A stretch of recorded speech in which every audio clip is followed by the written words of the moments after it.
अमित की शादी तय हो चुकी थी और एक हफ्ते बाद अमित की शादी थी।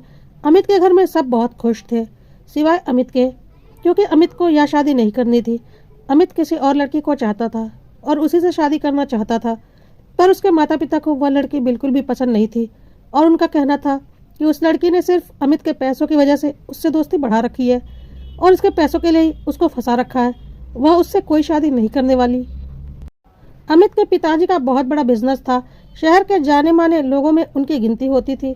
उन्होंने अमित की शादी देखभाल कर एक अच्छे घर में सुहानी से तय कर दी थी। सुहानी एक बहुत अच्छी लड़की थी। अमित के घर वालों को बहुत अच्छे से पता था कि ससुराल को वह अच्छे से संभाल लेगी, जबकि अमित जिस लड़की के चक्कर में पड़ा हुआ था वह लड़की सिर्फ और सिर्फ अमित को उसके पैसों के चक्कर में फंसा कर रखी हुई थी। यह बात अमित के घर वाले अच्छे से जानते थे, लेकिन अमित की आंखों पर उस लड़की के चढ़ाए चश्मे पड़े हुए थे और वह उसे दिलो जान से चाहता था। लेकिन घर वाले किसी भी कीमत पर तैयार नहीं हुए और अमित की शादी सुहानी से तय कर दी। अमित को लगता था कि अभी शादी में वक्त है, वह घर वालों को मना लेगा, लेकिन घर वाले नहीं माने और अब शादी में सिर्फ एक सप्ताह बचा था। उधर सुहानी और अमित का जब से रोका हुआ था। कभी कभी सुहानी और अमित की फ़ोन पर बातें होती थी। सुहानी तो अमित में अपना जीवन साथी खोज रही थी और उससे प्यार भरी बातें करने की कोशिश करती थी, पर अमित सुहानी को अनदेखा करता था। सुहानी इसे अमित की झिझक समझकर नजरअंदाज करती थी और सोचती थी कि शादी के बाद सब कुछ ठीक हो जाएगा।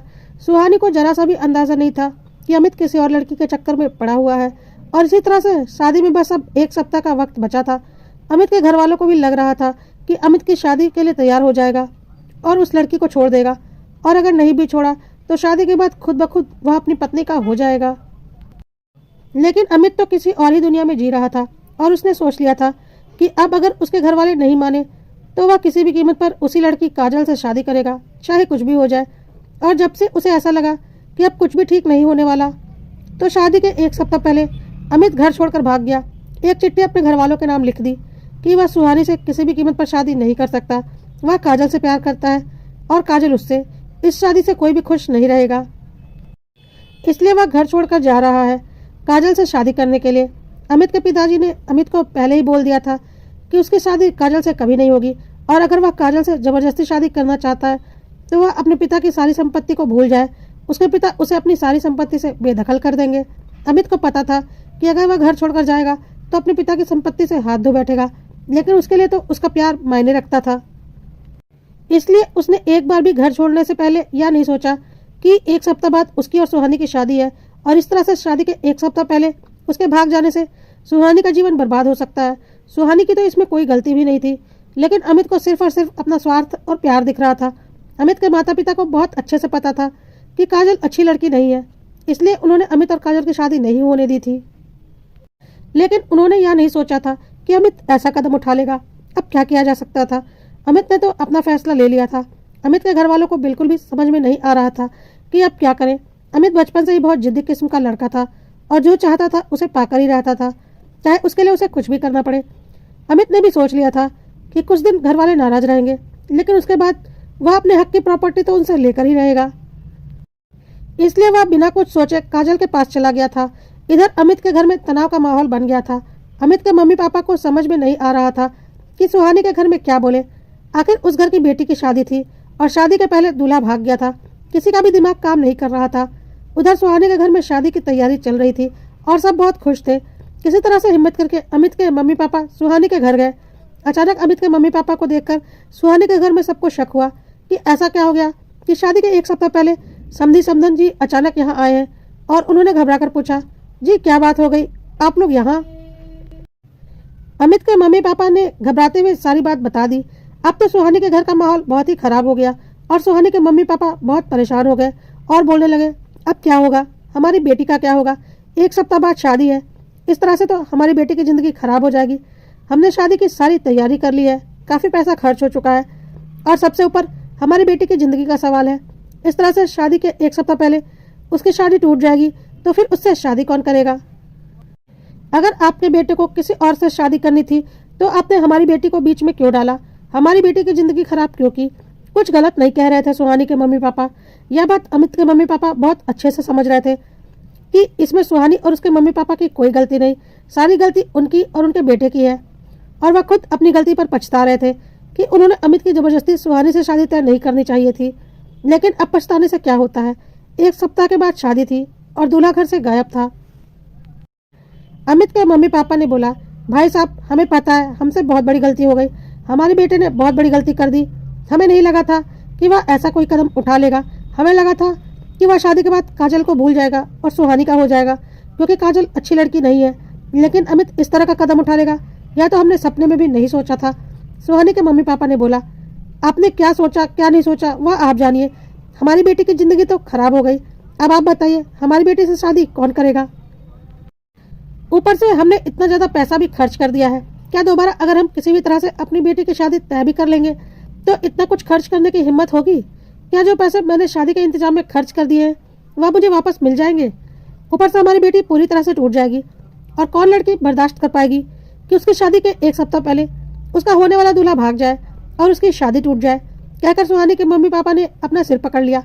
अमित के मम्मी पापा को सुहानी के मम्मी पापा की मजबूरी बहुत अच्छे से समझ में आ रही थी और वह बहुत शर्मिंदा भी हो रहे थे। काफी सोच विचार कर अमित के मम्मी पापा ने कहा, जी भाई साहब, आप चाहे तो सब कुछ ठीक हो सकता है। हमारा छोटा बेटा सुमित है, अमित से 2 साल छोटा है, लेकिन हर मामले में अमित से समझदार है। अगर सुहानी और सुमित चाहे तो हम उन दोनों की शादी कर सकते हैं। सुमित की गारंटी मैं लेता हूँ, वह मेरी बात को नहीं टालेगा और सुहानी से शादी करने को तैयार हो जाएगा। बस उसे थोड़ा समझाना पड़ेगा। सुहानी को आप लोग समझा लीजिए। उसी डेट पर शादी होगी, लेकिन अमित की जगह सुमित और सुहानी की शादी होगी। यह सुनकर सुहानी के मम्मी पापा को झटका लगा। तब तक सुहानी भी वहां आ चुकी थी और सारी बातें सुन चुकी थी। सुहानी ने बोला, यह कैसे हो सकता है? सुमित मेरा देवर बनने वाला था, मैं उससे शादी कैसे कर लूं? सुमित के पापा ने बोला, बनने वाला था, अभी बना नहीं था, और इसमें कोई बुराई भी नहीं। तुम्हारी और सुमित की शादी हो सकती है। यह समझ लो अमित तुम्हारे लायक नहीं था, पर इस बात की गारंटी मैं लेता हूँ कि सुमित तुम्हें हर तरह से खुश रखेगा, क्योंकि अमित बहुत ही जिद्दी और अड़ेल किस्म का लड़का है। बचपन से ही वह ऐसा है, लेकिन सुमित बहुत ही शांत और सरल स्वभाव का लड़का है। आप लोगों ने सुमित को तो देखा ही है। अमित तो अब अपनी मर्जी से घर छोड़कर जा चुका है, और मैंने उससे पहले ही कह दिया था कि अगर वह काजल से शादी करेगा तो मैं अपनी जायदाद से उसे 1 फूटी कौड़ी भी नहीं दूंगा, बल्कि बेदखल कर दूंगा। तो वैसे भी अब अमित से का हमारी जिंदगी में कोई जगह नहीं। जो कुछ है सब सुमित का है। हाँ, सुमित अभी बिजनेस में पूरी तरह से इन्वॉल्व नहीं है, पर धीरे धीरे हो जाएगा, इसलिए आप कोई टेंशन मत लीजिए। सुमित के साथ सुहानी बहुत खुश रहेगी। सुहानी के मम्मी पापा ने पूछा, आपने सुमित से बात कर ली? कहीं ऐसा न हो अमित की तरह सुमित की जिंदगी में भी कोई और लड़की हो और हमारी सुहानी का दिल एक बार फिर से टूट जाए। तो सुमित के मम्मी पापा ने बोला, उसकी चिंता आप मत कीजिए, हम अभी सुमित को यहीं बुला लेते हैं और सारी बातें आपके सामने होंगी। और सुमित के पापा ने सुमित को सुहानी के घर पर बुला लिया। सुमित ने जब सुना कि उसकी और सुहानी की शादी तय कर दी गई है तो वह बोला, पापा यह कैसे हो सकता है? यह तो मेरी भाभी बनने वाली थी, मैं उनसे शादी कैसे कर सकता हूँ? फिर सुमित के पापा ने बोला, वही बात बोली उन्होंने, तुम्हारी भाभी बनने वाली थी पर बनी नहीं है। तुम्हारा भाई नक्कारा निकला और उसने बहुत गलत काम किया, पर मुझे पता है तुम अपने भाई जैसे नहीं हो, तुम बहुत समझदार हो। तुम्हें सुहानी से शादी करनी पड़ेगी और उसे अपनी जीवन संगनी बनाना ही पड़ेगा। सुमित बहुत ही सीधा साधा लड़का था, ज्यादा बोलता नहीं था, अमित के जैसा तो बिल्कुल भी नहीं था। उसने चुपचाप अपने मम्मी पापा की बात मान ली और बोला, जैसी आपकी मर्जी। और इस तरह से सुमित और सुहानी की शादी हो गई और सुहानी सुमित की पत्नी बनकर घर आ गई। सुमित बहुत घबराया हुआ था। जो लड़की उसकी भाभी बनने वाली थी वह उसकी पत्नी बन गई, और सुमित ने तो अभी अपनी शादी के बारे में कुछ सोचा ही नहीं था और एकाएक उसकी शादी हो गई। वैसे भी सुमित बहुत ही संकोची स्वभाव का था, सीधा साधा लड़का था, तो उसे बहुत ज्यादा ही घबराहट हो रही थी। ऊपर से उसकी होने वाली भाभी उसकी पत्नी बन चुकी थी। सुमित से कुछ बोला नहीं जा रहा था। सुहानी भी थोड़ा परेशान थी कि जो उसका देवर बनने वाला था आज उसका पति बन चुका था, और वह इतनी देर से यह भी समझ चुकी थी कि सुमित अमित जैसा नहीं है, बहुत ही सीधा और संकोची स्वभाव का है। लेकिन अब क्या किया जा सकता था? भगवान को जो मंजूर था वह हो चुका था और सुहानी और सुमित पति पत्नी बन चुके थे। सुहाग रात के वक्त सुमित चुपचाप बैठा था। सुहानी से कुछ भी बोलने की उसकी हिम्मत नहीं थी। सुहानी ने ही झिझक छोड़कर बात करनी शुरू की और बोला, हमने कभी सोचा नहीं था कि हमारा रिश्ता इस तरह से एकाएक बदल जाएगा और देवर भाभी की जगह हम पति पत्नी बन जाएंगे, पर ईश्वर को शायद यही मंजूर था। सुमित ने बोला, हाँ, और इसी वजह से मैं अभी इस रिश्ते को लेकर बहुत तनाव में हूँ और रिलैक्स नहीं हो पा रहा हूँ। मुझे थोड़ा वक्त चाहिए, प्लीज आप बुरा मत मानिएगा, मैं इतनी जल्दी एडजस्ट नहीं कर पाता हूँ। और हाँ, आपको कोई परेशानी नहीं होगी, मैं आपको कोई परेशानी होने भी नहीं दूंगा, पर मुझे थोड़ा वक्त चाहिए ताकि मैं खुद को समझा पाऊँ कि अब मैं शादीशुदा हूँ और किसी का पति हूँ। सुहानी ने बोला, मैं समझ सकती हूँ, मेरे साथ भी यही समस्या है। कोई बात नहीं, हम दोनों एक दूसरे को वक्त देते हैं, धीरे धीरे सब कुछ ठीक हो जाएगा। और इस तरह से सुहानी और सुमित शादीशुदा होते हुए भी पति पत्नी की तरह नहीं बल्कि एक दोस्त की तरह रहने लगे और एक सही वक्त का इंतजार करने लगे। उधर काजल ने जब देखा कि अमित अपने पिता की सारी संपत्ति छोड़कर उससे शादी करने के लिए आ गया है और उसके माता पिता ने उसे अपनी सारी संपत्ति से बेदखल कर दिया है, तो काजल ने भी अपना असली रंग दिखा दिया और अमित से बोली, चुपचाप मेरी जिंदगी से चले जाओ। मैं तुम जैसे भिखारी से शादी नहीं कर सकती। तुमने सोच भी कैसे लिया कि तुम अपने पिता की संपत्ति छोड़कर मेरे पास आ जाओगे और मैं तुमसे शादी कर लूंगी। मैंने तुम्हारा पैसा देखकर तुम्हें फंसाया था और सोचा था एक अमीर घर की बहू बनकर जिंदगी भर ऐश की जिंदगी जीऊंगी, लेकिन तुम तो इतने बेवकूफ निकले कि अपनी संपत्ति ही छोड़ दी। तो अब तुम्हारा मैं क्या करूंगी? तुम्हारे जैसे लड़कों को मेरी जिंदगी में कोई जगह नहीं। मुझे पैसा चाहिए, सिर्फ पैसा, जो कि तुम्हारे पास है नहीं। तो तुम यहाँ से जाओ, नहीं तो धक्के मारकर निकाल दूंगी। अमित के सामने काजल की असलियत आ चुकी थी। उसने काजल की गर्दन पकड़ ली और बोला, तुम्हारी वजह से एक सीधी सादी लड़की की जिंदगी खराब हो गई। अपनी शादी से एक सप्ताह पहले मैं भाग गया और तुमने अपना असली रूप दिखा दिया। मेरे पैसों के लिए मुझे फंसाया था। सही कहते थे मेरे पापा, मैं ही बेवकूफ था जो माँ बाप की बात न मानकर तुम्हारी बातों में आ गया। चलो इसी बहाने कम से कम तुम्हारी असलियत तो सामने आई। और हाँ, क्या बोला? मैं भिखारी हूँ? मेरे पिता ने मुझे सारी संपत्ति से बेदखल कर दिया। इतने दिनों में तुम मेरे साथ रहकर यह भी नहीं जानती कि मैं कितना जिद्दी हूँ और अपना हक हर हाल में लेकर रहता हूँ। तुम्हें क्या लगता है पिताजी ने बोल दिया था तो मैं मान लेता? मैं तो किसी भी कीमत पर अपना हक लेने वाला लड़का हूँ। यह बात तुम नहीं समझ पाई। खैर, अच्छा ही हुआ, कम से कम मैं तुम्हें तो समझ गया। अब तुम्हारी मेरी जिंदगी में कोई जगह नहीं। और हाँ, अपनी यह गलतफहमी दूर कर लो। करोड़पति तो मैं पहले भी था और अभी भी हूँ। मैं तो अपना हक हर हाल में लेकर रहूंगा और यह बात तो मेरे मम्मी पापा भी अच्छे से जानते हैं।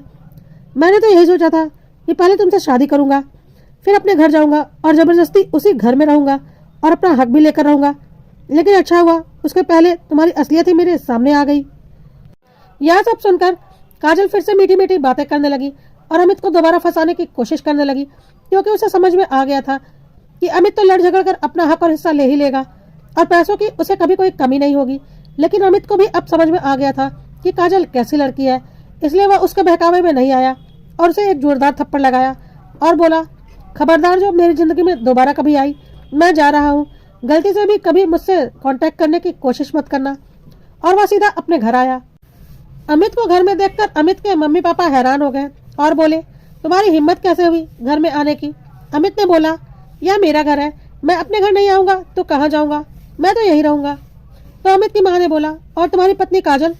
अमित ने बोला, कौन काजल? मैं नहीं जानता किसी काजल को। उसने मुझसे शादी नहीं की बल्कि अपनी असलियत दिखा दी। उसे लगा कि मैं सारी संपत्ति से बेदखल हो चुका हूँ तो उसने अपनी असलियत दिखा दी। आप लोगों ने सही कहा था, वह मेरे पैसों के लिए मेरे साथ थी, लेकिन उसे यह नहीं पता कि मैं बहुत जिद्दी किस्म का लड़का हूँ और अपना हक तो मैं हर हाल में लेकर ही रहता हूँ। यह बात आप लोग तो जानते ही है, पर वह नहीं जानती थी। और अच्छा ही हुआ, कम से कम उसकी असलियत तो सामने आई। आप लोग सही बोलते थे, मैं ही गलत था। तो अब काजल का किस्सा खत्म हो चुका है और अब मैं अपने घर वापस आ चुका हूँ। हाँ, मैं शादी के ठीक एक सप्ताह पहले भागकर मैंने गलती कर दी थी, लेकिन अब मैं उस गलती को सुधारना चाहता हूँ। आप सुहानी के घर वालों से कह दीजिए मैं शादी करने को तैयार हूँ। अगले हफ्ते मेरी और सुहानी की शादी फिर से फिक्स करवा दीजिए। इतना सब कुछ बिल्कुल आसानी से अमित बोल गया। अमित के लिए सब कुछ बहुत आसान था, लेकिन जीवन इतना आसान नहीं होता। यह बात अमित को समझनी होगी। अमित को नहीं पता था कि सुहानी और सुमित की शादी हो चुकी है। तब तक सुहानी और सुमित बाहर हॉल में आए। सुहानी को अपने घर में देखकर अमित बोला, अरे सुहानी, तुम यहाँ क्या कर रही हो? तो अमित की माँ ने बोला, तो तुम्हें तो जो करना था तुमने कर लिया। तुम्हारी वजह से क्या हम सुहानी की जिंदगी बर्बाद कर देते? सुहानी की शादी तुम्हारे छोटे भाई सुमित के साथ हो गई है और अब वह सुमित की पत्नी है। सुनकर अमित को जोर का झटका लगा। अमित को ऐसा लगा कि उसके छोटे भाई सुमित ने उसे पटखनी दे दी है। सुहानी जैसी सुंदर गुणवान लड़की उसकी नहीं बल्कि सुमित की पत्नी बन गई और उसे मिली वह धोखेबाज काजल। यह बात अमित बर्दाश्त नहीं कर पा रहा था। वह चिल्लाकर बोला, आप लोग ऐसा कैसे कर सकते हैं? सुहानी मेरी पत्नी बनने वाली थी, सुमित की शादी कैसे हो सकती है सुहानी से? तो अमित के मम्मी पापा ने बोला, बनने वाली थी, बनी नहीं थी, और अब वह सुमित की पत्नी बन चुकी है। अपनी बकवास बंद करो और अपने कमरे में जाओ। लेकिन अमित तो बहुत ही जिद्दी और अड़ियल किस्म का लड़का था और सुमित ठीक उसका उल्टा। अमित गुस्से में सुहानी की तरफ बढ़ा और उसका हाथ पकड़कर खींचते हुए बोला, तुम ऐसा नहीं कर सकती, तुम मेरी पत्नी हो। सुमित बहुत ही ज्यादा सीधा साधा लड़का था और उसके सामने ही सुहानी को अमित ने हाथ पकड़कर खींच लिया था और सुमित ने कुछ भी नहीं बोला था। लेकिन सुहानी ने जोर से बोला, अमित मेरा हाथ छोड़ो, तुम हो कौन? मैं तुम्हारी कोई नहीं हूँ, मेरा हाथ छोड़ो। सुहानी ने अमित का हाथ झटक दिया। अमित के माँ बाप यह सब देखकर घबरा गए और बोले, अमित पागल हो गया है क्या? लेकिन अमित तो अपने जिद में अपना मानसिक संतुलन बिल्कुल खो बैठा था और दोबारा सुहानी की तरफ बढ़ रहा था। दोबारा अमित को अपनी तरफ बढ़ता देख सुहानी ने सुमित की तरफ बहुत तीखी नजरों से देखा, एक पत्नी की तीखी नजरों से, कि देखो तुम्हारे सामने, एक पति के सामने उसकी पत्नी को एक गैर मर्द उसकी मर्जी के बिना हाथ लगा रहा है और तुम चुपचाप खड़े हो। सुहानी ने आंखों ही आंखों में सुमित को उसका फर्ज याद दिला दिया और सुमित को यह भी एहसास दिला दिया कि जरूरत से ज्यादा सीधा होना समस्या का हल नहीं होता, बल्कि इससे गलत आदमी भी उसके ऊपर हावी हो जाता है और खुद को सही बताता है। सुहानी चाहती तो खुद अमित को उसकी बातों का जवाब दे सकती थी, पर सुहानी चाहती थी कि उसका पति यानी कि सुमित उसे जवाब दे और अमित को उसकी औकात पता चले। सुहानी की नजरों को देखकर सुमित खुद को रोक नहीं पाया और आगे बढ़ते हुए अमित को धक्का देकर बहुत जोर से पीछे धकेल दिया, जिससे अमित लुढ़क कर जमीन पर गिर गया। सुमित ने जोर से बोला, तुम्हारी हिम्मत कैसे हुई मेरी बीवी को हाथ लगाने की? सुहानी मेरी पत्नी है, सुहानी की इज्जत मेरी इज्जत है और सुहानी की रक्षा करना मेरा फर्ज है। खबरदार जो फिर कभी दोबारा ऐसी गलती की, तुम्हारा हाथ तोड़कर तुम्हारे हाथ में रख दूंगा। अपने होश में रहना, नहीं तो मेरी पत्नी से दूर रहो और अपने खराब दिमाग को अपने काबू में रखो। और हाँ, तुम्हारे पास अक्ल तो है नहीं, पर तुम्हारी भलाई के लिए मैं बता देता हूँ, मैं तुम्हारा छोटा भाई हूँ और रिश्ते में सुहानी तुम्हारे छोटे भाई की पत्नी है और तुम सुहानी के जेठ हो। और तुम्हें इतना तो पता होगा ना कि छोटे भाई की पत्नी और एक जेठ का क्या रिश्ता होता है। एक पर्दे का रिश्ता होता है और एक जेठ छोटे भाई की पत्नी को कभी हाथ नहीं लगाता, इतना तो पता होगा ना। आगे से मर्यादा का ध्यान रखना, कहकर सुमित सुहानी का हाथ पकड़कर सुहानी को पूरे हक के साथ उसका हाथ अपने हाथ में लेकर अपने कमरे की तरफ बढ़ गया और अमित चुपचाप खड़ा होकर देखता रहा। आज सुहानी और सुमित अपने कमरे की तरफ एक दोस्त बनकर नहीं, बल्कि एक पति पत्नी बनकर जा रहे थे। सुमित और अमित के माता पिता यह सब कुछ देख रहे थे और बहुत खुश थे कि उनके छोटे बेटे सुमित और उसकी पत्नी के बीच सब कुछ ठीक हो गया और साथ ही साथ बड़े बेटे को अक्ल और सबक दोनों मिल गया। और सुमित और अमित के माता पिता भी अपने कमरे की तरफ चले गए। अमित चुपचाप वहां खड़ा होकर सबको जाता हुआ देखता रहा और अपनी बेवकूफी पर पछताता रहा।